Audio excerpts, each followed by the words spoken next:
दोस्तों, सेल्स एक full time profession है और ये प्रोफेशन में विगत 25 सालों से हूँ और मैं इन 25 सालों का अनुभव आपके साथ में शेयर करना चाहूँगा। First of all as a sales person के हिसाब से, सेकंड एज ए क्लाइंट के पर्सपेक्टिव से। सेल्स एक ऐसा प्रोफेशन है जिसमें आपको एक लाइफ टाइम डिफरेंट तरीके से अपने आप को जिया जा सकता है और पूरी दुनिया में जो भी काम होता है, जैसा भी होता है, सेल्स से रिलेटेड होता है, सेल्स से ही गुजर के जाता है। और एक सेल्स प्रोफेशन बनने के लिए हमें डिफरेंट टाइप के प्लेटफॉर्म से गुजरना पड़ेगा। कुछ प्रोफेशंस के नाम लेता हूँ, जैसे डॉक्टर एक प्रोफेशन है, इंजीनियर एक प्रोफेशन है, आर्किटेक्ट एक प्रोफेशन है, स्पोर्ट्स प्लेयर एक प्रोफेशन है, संगीतकार एक प्रोफेशन है, एक्टर एक प्रोफेशन है। इस सब प्रोफेशन को में आने से पहले इनको इस प्रोफेशन के बारे में कुछ भी जानकारी नहीं थी। इन्होंने इस प्रोफेशन के गहराई को समझा, इस प्रोफेशन में बने रहा और बने रहने के साथ साथ लगातार अपने आप को अपग्रेड किया डे टू डे।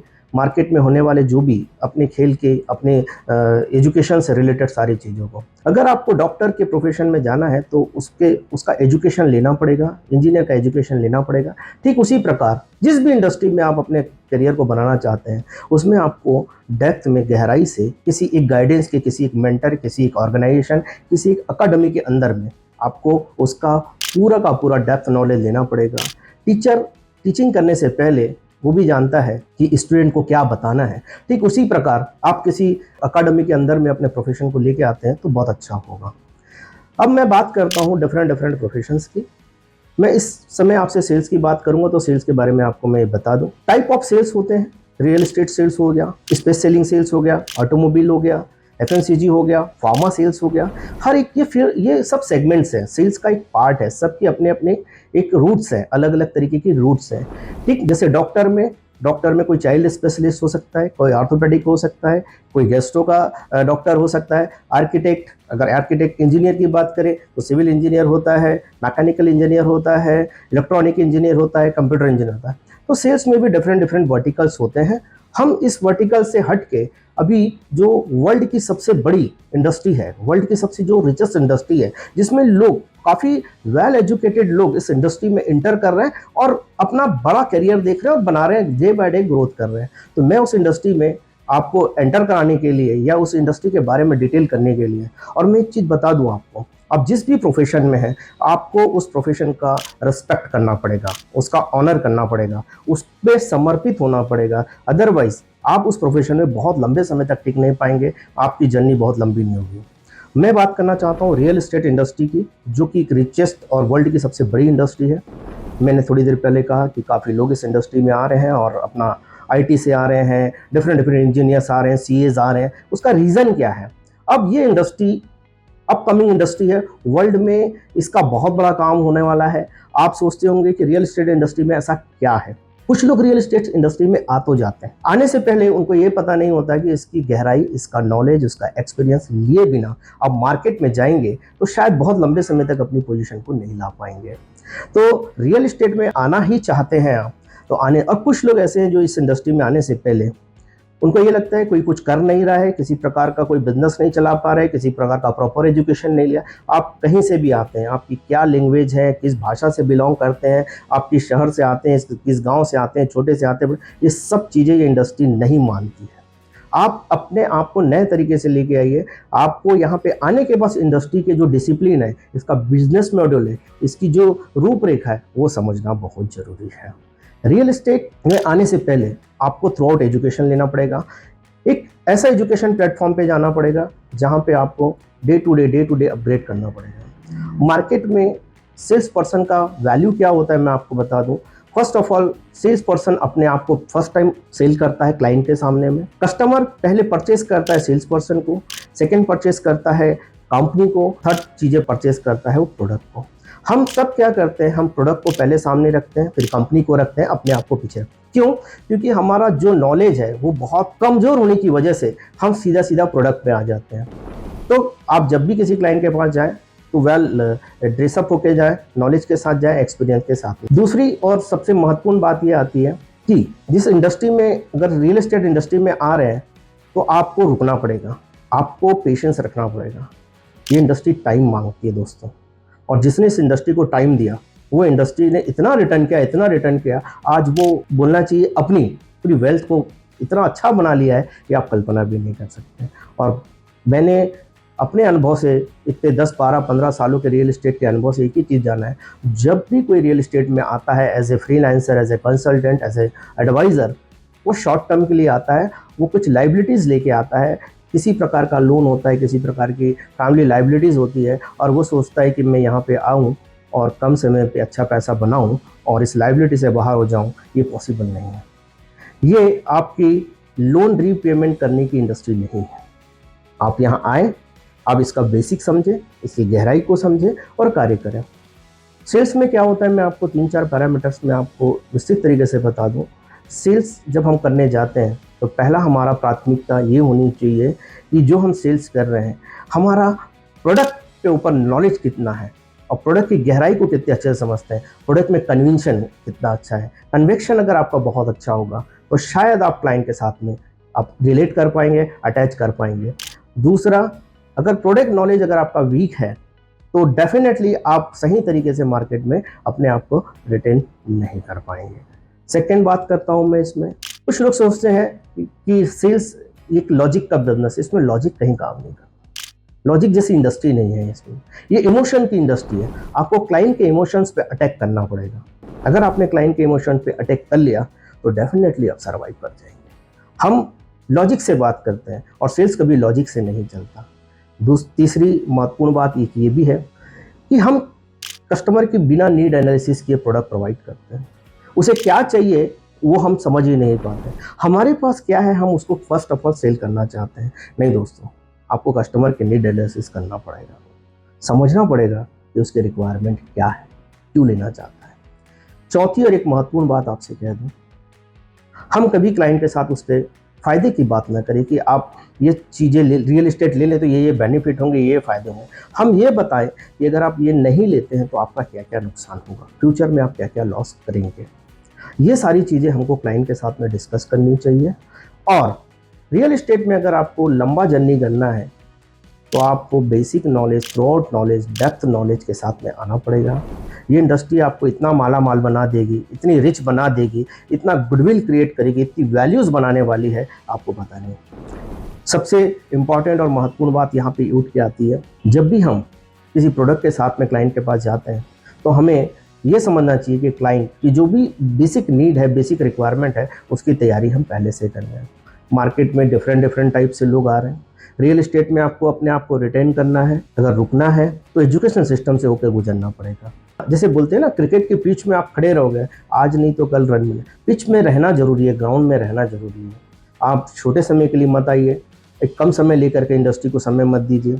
आप उसका 100% नॉलेज लीजिए, उसके मार्केटिंग टूल्स को समझिए, उसके सेल्स को समझिए, ये जानना बहुत ज़रूरी है। दूसरा, मैं क्लाइंट के प्रोस्पेक्टिव से बात करूंगा। अगर क्लाइंट के साथ आप डील कर रहे हैं और क्लाइंट एज ए क्लाइंट आपके साथ डील कर रहा है तो क्लाइंट का प्रोस्पेक्टिव मेन ये होना चाहिए, एज ए क्लाइंट आपको क्या जानना चाहिए सेल्स पर्सन से। सेल्स पर्सन से जानना चाहिए कि वो टीएनसीआर रेरा रिलेटेड प्रोजेक्ट लेके आ रहा है या नहीं आ रहा है, फर्स्ट ऑफ ऑल।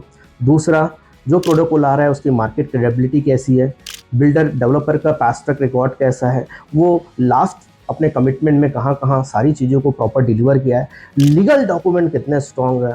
बहुत सारी चीज़ें इसमें क्लाइंट को समझनी चाहिए। जिस एग्जीक्यूटिव से आप बात कर रहे हैं, जिस सेल्स पर्सन से बात कर रहे हैं, जिस कंपनी से बात कर रहे हैं, वो कंपनी कितने साल पुरानी है ये भी बहुत जानना जरूरी है। क्या उनका ऑथेंटिक एक रेसिडेंशियल एक ऑफिस है, रेसिडेंशियल प्रेजेंटेशन ट्रेनिंग सेंटर सारी चीज़ें है या नहीं है, ये भी जानना जरूरी है। होता क्या है कि जब एज ए क्लाइंट आप अपने रिलेटिव से, अपनी फैमिली मेम्बर से, अपने दोस्तों से प्रोडक्ट लेने के लिए सोच लेते हैं, आप ये तो जानिए कि वो कितने सालों से है, क्या उसके पास रेरा रजिस्टर्ड लाइसेंस है, क्या जिस प्रोडक्ट को लेके आ रहा है उसकी गहराई को आप जान रहे हैं। आप कभी भी कोई भी प्रोडक्ट परचेस करने से पहले अलर्ट होकर करिए, क्योंकि ये आपका हार्ड मनी है, बहुत मेहनत से कमाया हुआ पैसा है, आपको लंबे समय तक इसका ईएमआई पे करना है। आप फास्ट डिसीजन मत लीजिए, आप आइए, समझने का समय लीजिए। जज्बातों में रियल एस्टेट नहीं करना, आप कभी भी नुकसान होता है। जैसे बहुत सारे लोगों का ये होता है प्राइस, आप प्राइस को लेकर के अपने आप को बहुत ज़्यादा बोल रहे थे एडमेंट हो जाते, मत होइए। प्राइस इज अ सेकेंडरी, बहुत लास्ट पार्ट है। अगर प्रोडक्ट अच्छा नहीं मिला, प्राइस आपको सस्ता मिला तो उस प्रोडक्ट का करेंगे क्या। अगर उसमें लीगल में किसी प्रकार का लीगल डॉक्यूमेंट में किसी प्रकार के लीगल चैलेंजेस चल रहे हैं, आपने सस्ता ले भी लिया तो वो प्रॉपर्टी आपकी नहीं है, क्योंकि ये आपकी प्रॉपर्टी आपकी नहीं होती, आपकी जनरेशन की होती है, आपकी फैमिली की होती है। इन बिटवीन किसी प्रकार का कोई मिसहैपनिंग हो जाता है तो हमारी फैमिली एटलीस्ट उस प्रॉपर्टी को एंजॉय करे, एटलीस्ट ऐसा ना करे कि जो प्रॉपर्टी हमने परचेज की है, हमने कम कीमत के चक्कर में, एक पैसा बचाने के चक्कर में अपने परिवार को बहुत बड़े डार्क में रख दिया है, बहुत बड़े उनको हाइड कर दिया है। तीसरा, एज ए क्लाइंट आपको साइट में जाकर विजिट करना चाहिए, एग्जीक्यूटिव से मिलना चाहिए, समझना चाहिए और कंपनी के बारे में और प्रोडक्ट के बारे में बार बार जानकारी लेनी चाहिए। रियल एस्टेट करना है एज ए जिस कंसल्टेंट से आप डील कर रहे हैं, होता क्या है, अगर आप परफेक्ट कंसल्टेंट से डील करते हैं, देखिए आप किसी से भी इंश्योरेंस का पॉलिसी ले रहे हैं तो आप लंबे समय से जान रहे हैं कि वो आपका फैमिली मेंबर है, जनरेशन टू जनरेशन आपकी फैमिली को सर्विसेज प्रोवाइड कर रहा है। इवन आपका कोई फैमिली डॉक्टर होता है, वो क्यों होता है, क्योंकि आप लंबे समय से उसे देख रहे हैं कि मेरी फैमिली की first generation, second generation, third generation की फैमिली डॉक्टर है। ठीक वैसे ही रियल एस्टेट में भी आप एक किसी भी जाने अनजाने व्यक्ति के साथ डील ना करें, जानने की कोशिश करें क्या उसके पास कंपनी का ऑथेंटिसिटी है या नहीं है, कंपनी में रजिस्टर्ड है या नहीं है, जिस कंपनी के साथ वो काम कर रहा है।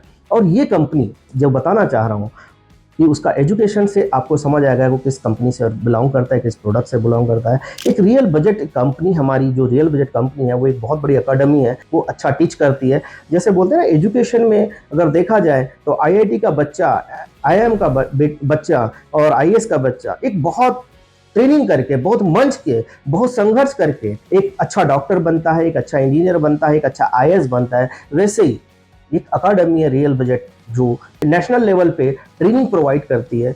अगर आपने रियल बजट से आए हुए किसी भी सेल्स पर्सन के साथ बात करें तो आप चेक कर ले कि उसका नॉलेज कितना है, वो कैसा है। बात आती है सेल्स पर्सन की, तो सेल्स पर्सन मेजर टाइम पे अपने आप को सोचते हैं कि हमको मोटिवेशन की ज़रूरत है, हमें बार बार गाइडेंस की ज़रूरत है। बॉस ठीक है, आप एक बार नॉलेज लिए, नॉलेज धीरे धीरे आएगा, एकदम से आप नॉलेज गेन करने की कोशिश करेंगे नहीं आएगा। कुछ लोग 3 महीने में, 4 महीने में, 5 महीने में बड़ा सफलता चाहते हैं, नहीं। मोटिवेशन क्या होता है आपको मैं बता दूं, जब आप किसी सेमिनार से आते हैं, जब किसी ट्रेनिंग से आते हैं या किसी का सक्सेस देख लेते हैं तो आप उस दिन फुल्ली चार्ज होते हैं और बहुत एक्साइटेड होते हैं। वो एक्साइटमेंट आपका 1 दिन 2 दिन रहता है, उसके धीरे धीरे धीरे करके आपका एक्साइटमेंट ड्रॉप कर जाता है और आप धीरे धीरे धीरे करके एग्जिट हो जाते हैं। पर ये नहीं देखते कि जो व्यक्ति सफल हुआ है, जिसने इतनी बड़ी लंबी सफलता प्राप्त की है, उसने कितना संघर्ष भी किया है, उसके पीछे उसकी क्या स्टोरी है, उसने कितनी गहराई से नॉलेज लिया है, ये जानना बहुत जरूरी है। आप भी होंगे, आपका भी वही होगा, बट आपको एक सिस्टम से, प्रोसेस से बाहर मत जाइए। काम होगा नहीं होगा बहुत सेकेंडरी है, क्लाइंट के साथ में डील करना है, बहुत ट्रांसपेरेंट डील करिए, हर एक चीज़ ओपन करिए, कोई ज़रूरत नहीं हाइड करने की। जितना आप सच्चा बताएंगे उतना क्लाइंट के साथ में आप इमोशनली अटैच होंगे। वो आपको एक बिजनेस नहीं दे रहा है, वो आपको अपनी फैमिली का, अपने सर्कल का, अपने सराउंडिंग का बिजनेस प्रोवाइड करेगा। एक दरवाज़ा ऐसा खोलिए जो पॉजिटिव हो। शॉर्ट टर्म बिजनेस करने के लिए कुछ लोगों को मैंने देखा है सेल्स में, बिना एथिक्स के साथ काम करते हैं, बिना नॉलेज के साथ बात करते हैं और जो चीज़ होती नहीं वो भी बता देते हैं। वन टाइम बिजनेस कर लेते हैं पर उन्होंने बहुत बड़ा बिजनेस खो दिया जो उसके पीछे रखा था। तो आपको कभी भी एथिकल बिजनेस करना है और मैं परचेजर से भी यही चाहूँगा कि जब आप खरीदें तो आप पूरी गहराई पे जाएँ। मोटिवेशन का सिंपल सिस्टम है कि गर्म आंच में खाना जो बनता है वो स्वादिष्ट नहीं होता और धीमी आंच में जो अनाज बनता है, खाना बनता है, वो स्वादिष्ट होता है। तो आप अपने आप को स्टेबल रखिए, आप अपने आप को तैयार रखिए, आप हर दिन चैलेंज आएंगे। और सबसे बड़ी बात है sales is a rejection business. बिना रिजेक्ट हुए कोई सेल्स में कभी भी आगे नहीं बढ़ पाया। हर फील्ड में रिजेक्शन है। इस फील्ड में रिजेक्शन नहीं आप मुझे बताइए, इस इंडस्ट्री में रिजेक्शन नहीं मुझे बता दीजिए। चाहे बड़े से बड़ा स्टार हो, चाहे बड़े से बड़ा प्लेयर हो, चाहे बड़े से बड़ा बिजनेसमैन क्यों ना हो, हर आदमी रिजेक्ट हुआ है। और हमारा सेल्स जो बिजनेस है स्टार्ट ही रिजेक्शन से होता है। आप रिजेक्शंस के साथ में अच्छा रिलेशन बॉन्डिंग कर लीजिए, उसको प्यार से समझने की कोशिश करिए, उससे मोहब्बत कर लीजिए। रिजेक्शन से ही आपका सिलेक्शन होने वाला है। आपको रिजेक्शन बार बार आएंगे जब जब आप इस इंडस्ट्री में हैं, हर दिन चैलेंज आएंगे। क्या एक स्पोर्ट्स प्लेयर एक बार 100 रन बनाने के बाद क्या लगातार कंटिन्यू अपने आप को परफॉर्म करता है? पॉसिबल नहीं है। रिजेक्शन आना इस बिजनेस का नेचर है, साधारण चीज़ है, सिंपल चीज़ है। बहुत लोगों को लगता है कि मैं प्रोडक्ट मैं जो बता रहा हूँ उसमें रिजेक्ट हुआ। आप रिजेक्ट नहीं हो रहे हैं। हो सकता है कि जो प्रोडक्ट आप लेके जा रहे हैं वो कस्टमर को अट्रैक्ट नहीं कर पा रहा है, कस्टमर के नीड के हिसाब से लिए, आप कभी भी रिजेक्ट नहीं होते। वो समय का सिचुएशन है, वो टाइम है, आपको कोई क्लाइंट रिजेक्ट नहीं कर सकता, उसका राइट नहीं है। पर बहुत लोग इसको बोलते हैं मेरा बार मल्टीपल टाइम रिजेक्ट हो रहा हूँ। रिजेक्शन ये बिजनेस का है, कंट्रोवर्सी बिजनेस है, इसको बोल सकते हैं कंट्रोवर्सी। इसको ये बोल सकते हैं कि आप देखिएगा क्रिकेट में भी क्या होता है, एक बैट्समैन होता है, एक बॉलर होता है। बॉलर कभी रिजेक्ट होता है, कभी बैट्समैन, पर पिच में तो दोनों ही खड़े रहते हैं, अपने प्रयास को निरंतर करते रहते हैं, कोई पिच से बाहर नहीं जाता है। आप देखिएगा, अगर ब्लैक बोर्ड है, आपका ब्लैक बोर्ड है जिसमें आप लिखते हैं, अगर कंट्रोवर्सी नहीं होती, अगर ब्लैक बोर्ड में अगर मैं ब्लैक पेन से लिखूँ तो कुछ दिखेगा नहीं, या व्हाइट बोर्ड में व्हाइट से लिखूँ तो कुछ दिखेगा नहीं। अगर ब्लैक बोर्ड है तो मुझे व्हाइट से लिखना पड़ेगा, और व्हाइट बोर्ड है तो मुझे ब्लैक से लिखना पड़ेगा। मैं लिख तो लूंगा पर पढ़ नहीं पाऊंगा। तो रिजेक्शंस कभी नहीं होता इस बिजनेस में। आप रिजेक्शंस के लिए बिल्कुल निश्चिंत रहिए, ये आपकी लाइफ में बहुत सारी चीज़ें बदल के लाएगा। Real estate industry upcoming industry है, वर्ल्ड की रिचेस्ट इंडस्ट्री है। कमिंग 2025 में आप इंडस्ट्री का ग्रोथ देखिएगा, आपको लगता है पोटेंशियल नहीं इस इंडस्ट्री में, मैं आपको बताता हूँ कितना पोटेंशियल है।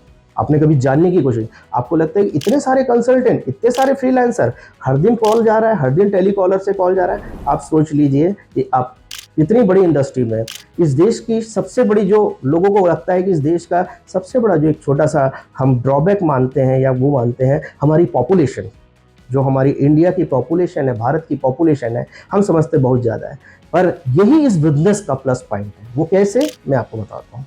इस पॉपुलेशन में 60% यंग जनरेशन है, और यंग जनरेशन अभी क्या कर रही है, सब कुछ इंडिविजुअल देख रही है। उनका घर सेपरेट होना चाहिए, उनकी गाड़ी सेपरेट होना चाहिए, उनका विला सेपरेट होना चाहिए, उनका फार्म हाउस। ये कौन है? यही तो हमारे बायर हैं। 60% बायर। अभी रियल एस्टेट का सेल किया हुआ है, खाली 7% का स्टेक हमने अभी कैप्चर किया हुआ है। अगर ये 15 और 20% में चला जाए तो रियल एस्टेट कितना बड़ा बिजनेस होगा। आप देख रहे हैं एक्सपांशन डे बाय डे आ रहा है।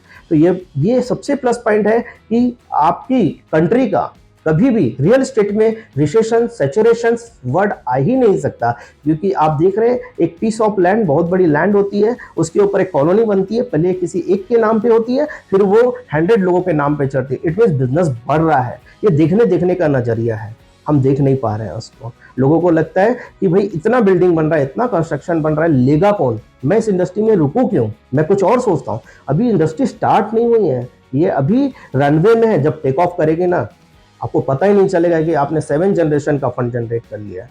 हाँ, पर उसके लिए आपको अपने आप को लंबे समय तक with knowledge, with experience, with ethics industry में खड़ा रहना पड़ेगा। यही इंडस्ट्री का सबसे बड़ा बेनिफिट है। तो थैंक यू वेरी मच।